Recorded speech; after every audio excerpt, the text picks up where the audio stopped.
least surprising thing maybe in my entire life.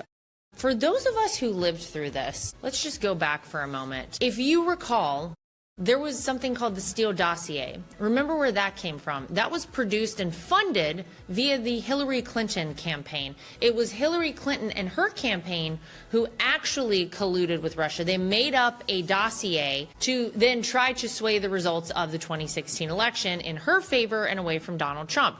When it became evident to a lot of people, the pollsters and the people on the inner workings of the government, that Hillary wasn't doing so hot towards the end of the 2016 campaign cycle, just before the election, they started to panic a little bit. And they said, wait a minute, what if Donald Trump actually gets elected? What do we do? And it would appear to a lot of people that they concocted, using, by the way, the Steele Dossier, which again was fake and paid for by Hillary Clinton and her campaign.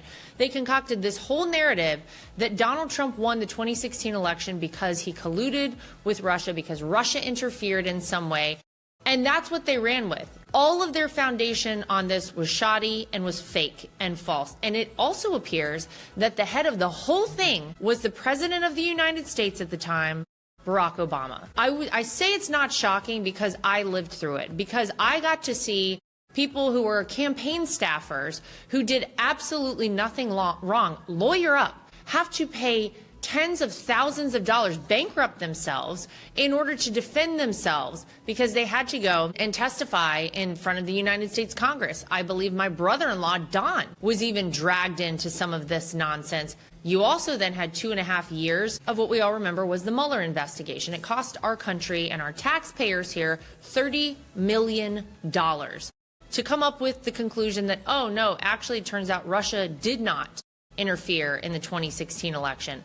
But it goes further than that. Right now, 69% of Democrat voters still believe that Donald Trump won in 2016 because he colluded with Russia. If you go out there across the United States of America and look in a lot of textbooks that are currently used in high school classrooms, guess what it says? It says that Donald Trump colluded in 2016 with Russia to win the election. All of this goes so much farther and so much wider than anything I think any of us know right now. You cannot have a sitting president of the United States and his intelligence crew concoct all of this nonsense in order to thwart the will of the American people. Their goal was to, of course, try to muddy the waters as Donald Trump became president, try to insinuate that he was not a legitimate president, maybe tee up, I don't know, impeachments. He had 2 of them, but maybe they wanted more. Maybe they wanted to ensure that Donald Trump would leave the White House as quickly as he went in and that he would never return. You can't do that in the United States of America. That is something you would see in a third world communist banana republic. So no, I'm not surprised because I've known all along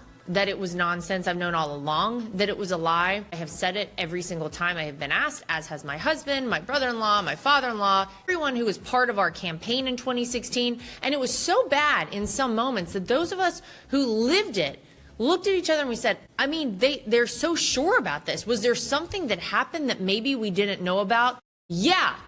Barack Obama worked with his intelligence chiefs and came up with this whole story, this whole narrative. A lot of people say it borders on treason. I don't know. That'll be up to the Department of Justice. But what I do know is that there are a lot of people whose lives were ruined because of this. People who worked on a presidential campaign, who were proud to be there, who many of them volunteered their time. They didn't even get paid anything. You don't get paid a lot to work on a presidential campaign, and their lives were ruined. How did they get their lives back? How do we get 2.5 years back for our country? How do we get back our $30 million? Somebody is going to have to answer for that. And then they use their friends in the media to amplify this. And I'll go back to my favorite person to talk about, Adam Schiff. He knew the whole time there was no evidence there, and yet he went out time and time and time again and jumped in front of any camera who would have him on to tell people that he had the smoking gun evidence to connect Donald Trump to Russia. He never had it. Something ought to happen to all of these people because we cannot operate like this in the United States.